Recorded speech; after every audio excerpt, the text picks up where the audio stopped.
लिखते हैं, शूरपंखा ने सोच लिया मैं परमात्मा राम जी के साथ शादी कर लूं, लेकिन सियाजू तो अति सुंदर है, जब तक उनकी पत्नी इनके पास बैठी है तब तक मेरा चांस कैसे लगेगा। इसीलिए उन्होंने सोच लिया मैं जो चाहूँ सो रूप धारण कर सकती हूँ, इसीलिए मैं सुंदरी बनकर जाऊँ और राम मुझे देखेंगे, मेरा स्वीकार कर लेंगे और सियाजू को छोड़ देंगे।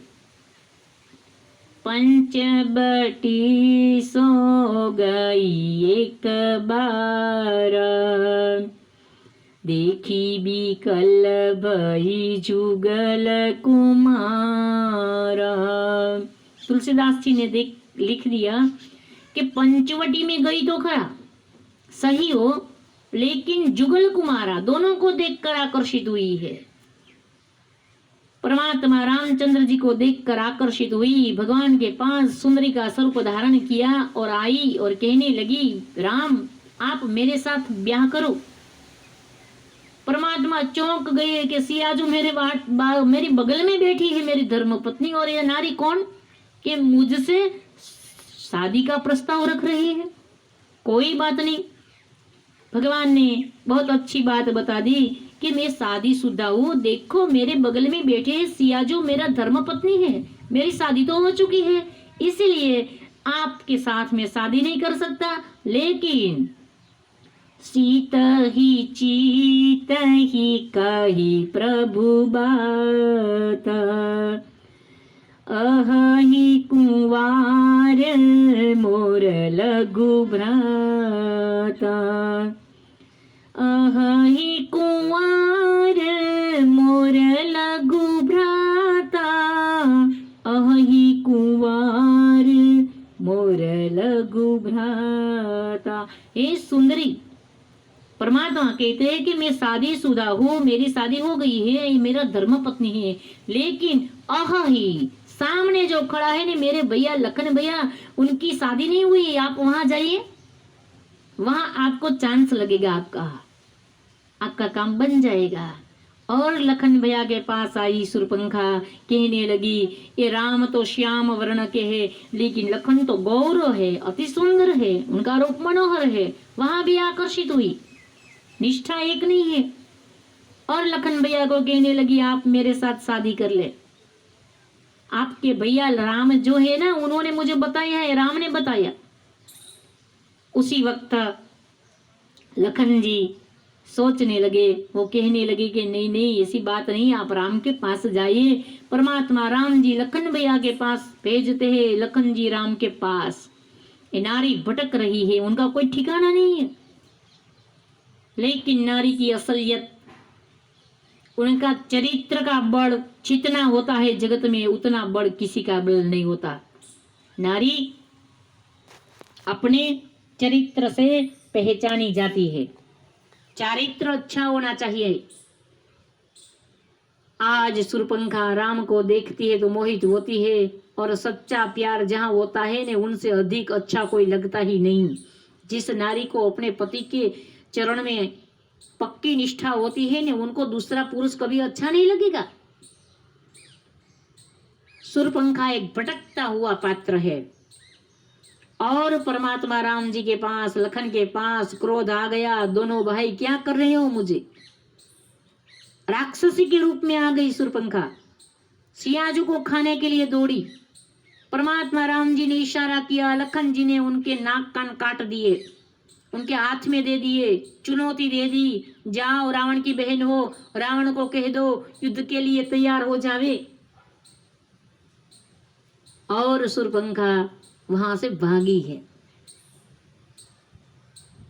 ये प्रसंग का मतलब होता है, कोई भी पुरुष शादीशुदा जब होता है, उनके मार्ग में बाधा करना अच्छा नहीं है, एक गलत बात है बिल्कुल। और अपनी धर्म पत्नी से उनको कभी दूर नहीं करना चाहिए, वो भी बहुत बुरी बात है।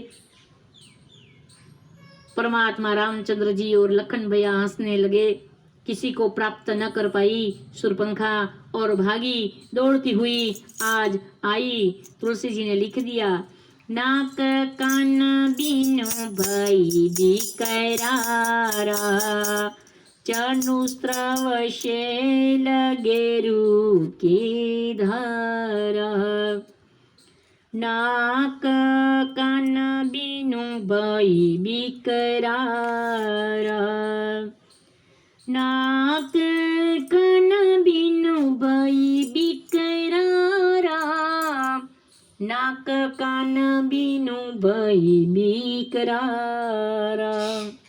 नाक कान के बिना विकराल रूप धारण किया, लहू बहने लगा। आई रावण सुरपंखा रावण के पास, अपने भैया के पास, और कहने लगी कि पंचवटी में 2 राजकुमार आए हैं, उनके साथ एक सुंदर स्त्री है, एक नारी है, और उनका नाम सीता है।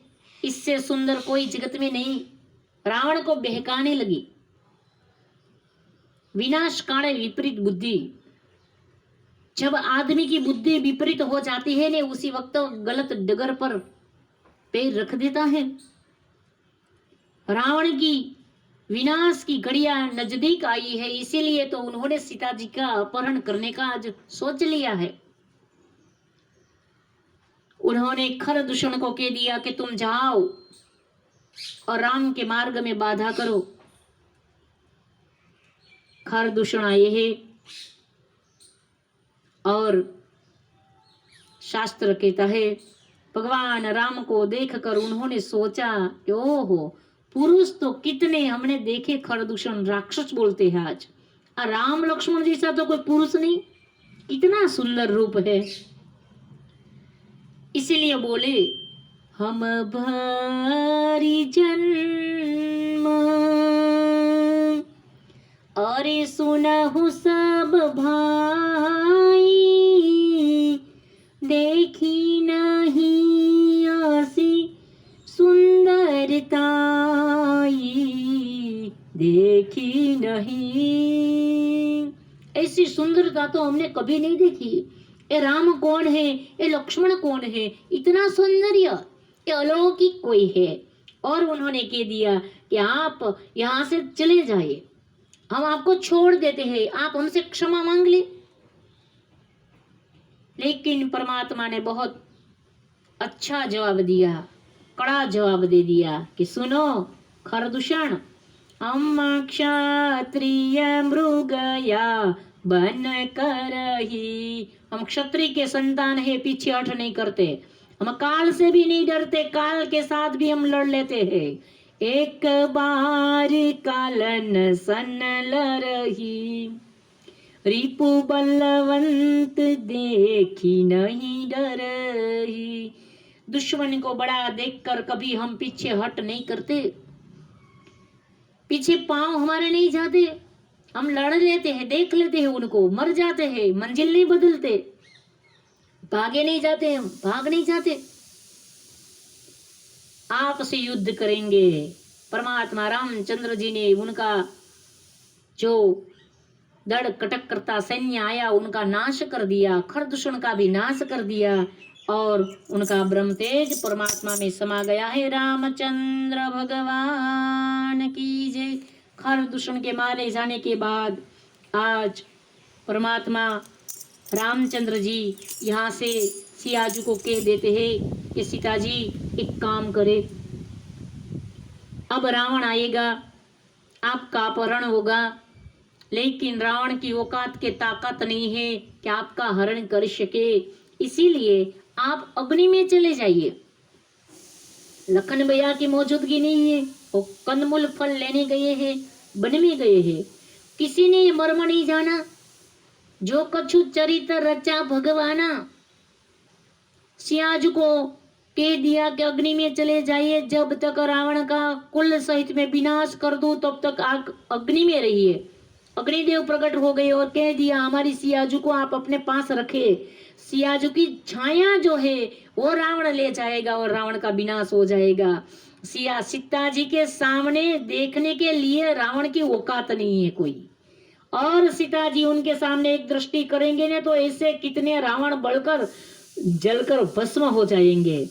इसीलिए आप एक काम करें, हमारी सियाजू को आप अपने पास रखे अग्निदेव। अग्निदेव को प्रकट किया है। मूल सीता जी है ही नहीं, मायावी सीता जी की बाहर आए और मूल सीता अग्नि में समा गई। और यहाँ से रावण आएगा, मायावी सीता का हरण करेगा। तुलसी जी ने लिखा, भगवान ने उनको कह दिया है कि तुम पावक महो अरे कर हो निबासा, चौलगी करो निशाचर नाशा, चौलगी करो। अरे लक्ष्मण हूँ यहाँ मरमुन जाना, 24 घंटों तक जागने वाला जागरूक पुरुष लखन भैया भी सियाजू और राम जी के मर्म को जान न पाए। लखन भैया को भी पता नहीं है कि मूल सीता जी ये मायावी सीता है। भगवान ने ये चरित्र रचा, जो कछु चरित्र रचा भगवान, लखन भैया भी जान न पाए, तो हम तो कैसे जाने। यहाँ तुलसी जी ने लिखा, परमात्मा रामचंद्र जी की लीला का दूसरा प्रारंभ यहाँ से हो रहा।